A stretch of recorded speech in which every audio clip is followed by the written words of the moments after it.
प्यार से कहना धन काज। और कैसे एक मन का भाव, ये नाता निराकार परमात्मा के साथ एकमिक होके ये रिश्ता और गहरा करने के लिए इस सत्संग रूप में आके संतों के अनमोल वचन सुनकर जीवन में उतारने के उद्देश्य से यहाँ सभी पहुँचे कि ये परमात्मा जो कण कण में है, पूरे ब्रह्मांड में है, ये तो एक सच्चाई, नाम कोई भी ले लें, ईश्वर बोल लें, परमात्मा बोल लें, अल्लाह बोल लें, जिस नाम से आस्था रखें, तो ये सच्चाई तो एक ही है और ये शुरू से एक है, आज भी एक है। और ये जब पूरा संसार, पूरा ब्रह्मांड खत्म हो जाएगा तो भी ये सच्चाई यही रहेगी, इसने तो कभी बदलना नहीं है। कैसे एक जीवन में परमात्मा के आने से संतों ने अपने जीवन का बयान दिया कि ये जीवन कैसे बदलता है। पहले भी दुख सुख जीवन में आते हैं और अगर परमात्मा को ब्रह्म ज्ञान द्वारा जीवन में शामिल किया तो भी ये दुख सुख वैसे ही आएंगे। कोई चमत्कार हो के सिर्फ कोई खुशियाँ या सिर्फ एक सुख की ही अवस्था जीवन भर नहीं रहेगी। बस फर्क आता है तो वो नज़रिए में कि ये दुख भी फिर दुख नहीं लगता, ये आनंद की अवस्था, ये सुकून में पल पल जीना कि परमात्मा की ही देन है, तो यही अच्छा है। तू कबूल तो तेरा किया सब कबूल वाली अवस्था कि ये पूरन है परमात्मा, तो पूरन खुद है जो, उसका फिर कुछ भी हमारे हिस्से जो आया उसके द्वारा तो फिर वो पूरन क्यों नहीं होगा। तो हर स्थिति में जिस तरह मालिक रख रहा है उसमें ही खुद को एक शुक्राने भाव से जो रख लेता है वही वाकई ही भक्त है, संत है कि ये परमात्मा से जुड़कर हर पल में इसके साथ ही जुड़े हैं तो महत्वता है। वरना तो जिस पल इसको भुला दिया, विसार दिया, तो यही इंसान जो एक बहुत ही हम्बल है, बहुत ही करुणा में समर्पित रूप में, वही कैसे मिनट नहीं लगता कि अहंकारी इंसान बनके दूसरों को नीची दृष्टि से और खुद को ऊंचा देखने लग जाए। तो बात वही कि ये जब परमात्मा एक है तो इसकी रचना भी इसी की तरह पूर्ण,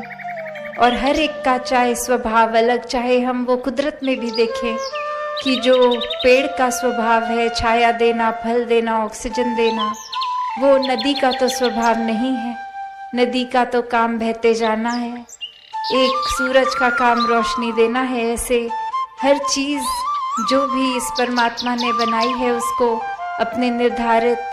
काम से जोड़ दिया। तो और हम ये तो नहीं कह सकते कि एक बादल का स्वभाव आग के स्वभाव से तो बहुत अलग है। उसी तरह अगर इंसान भी हैं तो किसी का स्वभाव अलग हो सकता है, किसी का अलग। हर कोई हमारे हिसाब से अपने जीवन को तो नहीं चला सकता। तो हर एक की ये जो अलग यूनिकनेस है उसको अक्सर इंसान भेदभाव के रूप में देख लेता है और नफ़रत के कारण बना लेता है कि ये इंसान ये करता है तो मुझे ये चीज़ तो पसंद नहीं है, तो इस इंसान के प्रति भाव मेरे एक नफ़रत, चलो अगर भारी शब्द भी है, एक ज़्यादा गहरा शब्द है, तो अक्सर वो नापसंदी शब्द को भी अगर ले लें कि ये इंसान थोड़ा समझ नहीं आता, ये इंसान थोड़ा अजीब लगता है, ये इंसान थोड़ा पसंद कम है, तो भी भाव वही कि कैसे एक परमात्मा की ही रचना है, वो अपने स्वभाव अगर अलग रखते हैं तो ये कोई बुरी बात भी नहीं कि हर किसी का अपना स्वभाव है। हर कोई अगर हमारे जैसा ही होगा तो फिर एक वो किसी से हम क्या सीखेंगे, या अपने जीवन में अगर हम सब एक दूसरे की कार्बन कॉपी ही बन जाएं तो बात वही कि परमात्मा में जहाँ हर एक में एक अलग यूनिकनेस दी है, एक अच्छाइयाँ भिन्न भिन्न दी हैं, टैलेंट्स अलग अलग दिए हैं, तो वही बात कि जैसे एक की खूबी कुछ है तो दूसरे की कुछ, हर एक में हर खूबी नहीं, तो उसी तरह हर एक में सारे नुक्स भी नहीं हैं। तो ये नज़रिया हमारा क्या है, हमने क्या चुनना है, हमारे आगे तो ये पूरा ब्रह्मांड है कि इसमें से अच्छाइयाँ चुन लें। एक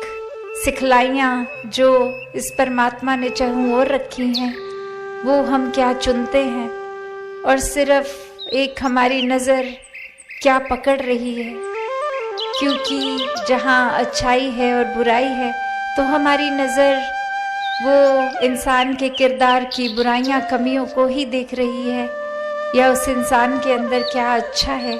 उसको देख रही है, या फिर एक इंसान को हमने यूं ही मान लिया है कि ये तो बुरा है, इसके सारे काम ही बुरे होंगे। नहीं, वो इंसान कई मायनों में हमसे ज़्यादा खूबियाँ भी रखता है। ये नज़रिया हम अगर परमात्मा जीवन में है तो ही देख पाएंगे, वरना तो उस इंसान की लाखों खूबसूरतियों के बावजूद एक कुछ भी अच्छाई ग्रहण नहीं कर पाएंगे। तो एक जीवन में आए हैं तो सीखने के लिए आए हैं। हर पल ये एक शिक्षा किसी भी रूप में मिल रही है तो उसको अच्छाई को पकड़ना है, वरना जिस पल ये समझ लिया कि हमें सब कुछ आता है तो वो एक सोच हमारे खुद के पतन के लिए है। खुद ही गिरावट का रास्ता बनेंगे हम अपने लिए स्वयं, जब यही लगेगा कि हमसे बेहतर तो कोई नहीं, हमसे ज़्यादा किसी को नहीं आता। तो बात वही कि ये दास बनने की बात एक गुरुओं ने, पीर पैगंबरों ने, संतों ने समझाई कि ये दास मन से बनना है, कि ये सेवा भाव, ये समर्पित भाव सिर्फ परमात्मा के ऊपर ही नहीं, ये परमात्मा के बंदों के लिए भी वही भाव कि एक जब भी अक्सर देखते हैं कि सेवा का जब रूप बनता है तो अगर उस समय हम अपने अंदर ही अकड़ रख लेते कि हम किसी के एक चरणों में क्यों अपना सर टिकाएं, या हम किसी के एक जूतों की सफाई क्यों करें, किसी को भोजन रूप या इत्यादि अनेकों किसी रूप में भी जो मानवता की सेवा कर रहे हैं, तो बात वही आ जाएगी कि मन को ही विनम्र नहीं किया तो फिर ये भक्तों वाले गुण कैसे मन में घर करेंगे। भक्तों वाले गुणों को एक ग्रहण करना है तो वाकई ही ये जो गुण जहाँ से शुरू हो रहे हैं, जहाँ से उपज है उनकी, तो वो गुण ये परमात्मा स्वयं ही, और जितना ज़्यादा इस परमात्मा को मन में बिठाएंगे, बसाएंगे, उतना ही इस परमात्मा के साथ रिश्ता और मजबूत, और जितना ही मजबूती ये लेगा रिश्ता, वो एक सोच की और एक समझ की और एक अपने मन के भाव, एक अपने काम, एक कर्म,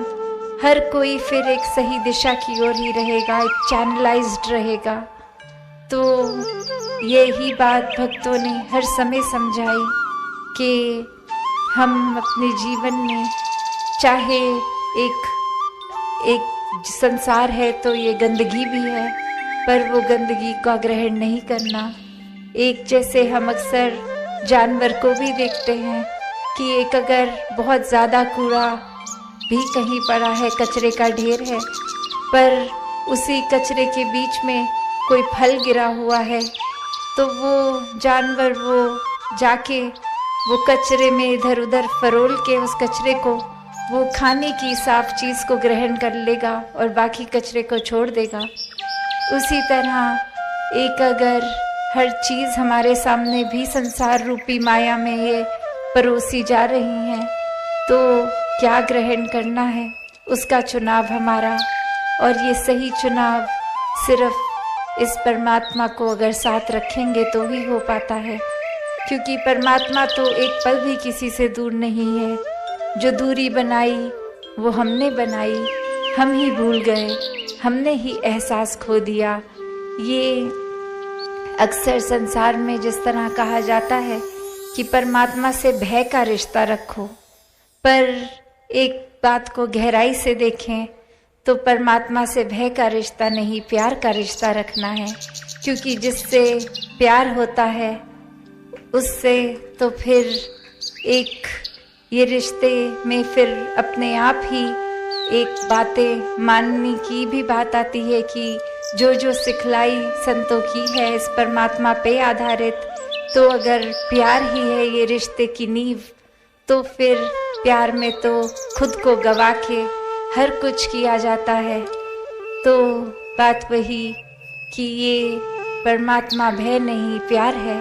और जितना ज़्यादा इसके ही रंग में रंग जाएं, एक में खो जाएं, अपना भी जीवन संवार लेंगे। पल पल में ये सुकून का एहसास होगा, पल पल में ये विश्वास और मजबूत होगा,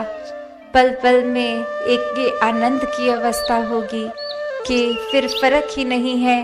कि ये कांटों पे लेटे हैं या फूलों पे लेटे हैं या कचरे पे लेटे हैं या बिल्कुल ही एक खुशबूदार साफ सुथरी जगह पे लेटे हैं। तो बात वही कि ये परमात्मा की देन, और वो हर एक स्थिति से भी फिर प्यार हो जाएगा कि ऐसा हुआ तो ये भी ज़रूरी होगा। ये इसके पीछे का कारण क्या है क्या नहीं, ये हमारी एक छोटी सोच, एक हमारा एक नज़रिया छोटा, दायरा छोटा, पर ये परमात्मा का तो विस्तार ऐसा कि ये तो ख़त्म ही नहीं है। तो इसके द्वारा कुछ किया तो कमियां हम ना निकालें, क्योंकि ये परमात्मा अपना काम पूरा उस तरह से हर एक के लिए कर रहा है जो सबकी बेहतरी के लिए है, वही जीवन में डाल रहा है। तो ये जो गलतियां अगर हमसे जाने अनजाने हो जाती हैं, उसमें से सिर्फ वो शिक्षा लेके आगे बढ़े, अपने मनोबल को कम ना हो करें कि ये हो गई गलती, तो ये पहले उस गलती को स्वीकार करते हुए एक आगे बढ़ने वाले भाव, क्योंकि ये बहना ही है प्यार में इस परमात्मा के। और इस परमात्मा के साथ साथ ये जो इतने सुंदर इंसानी रिश्ते भी परमात्मा ने बख्शे,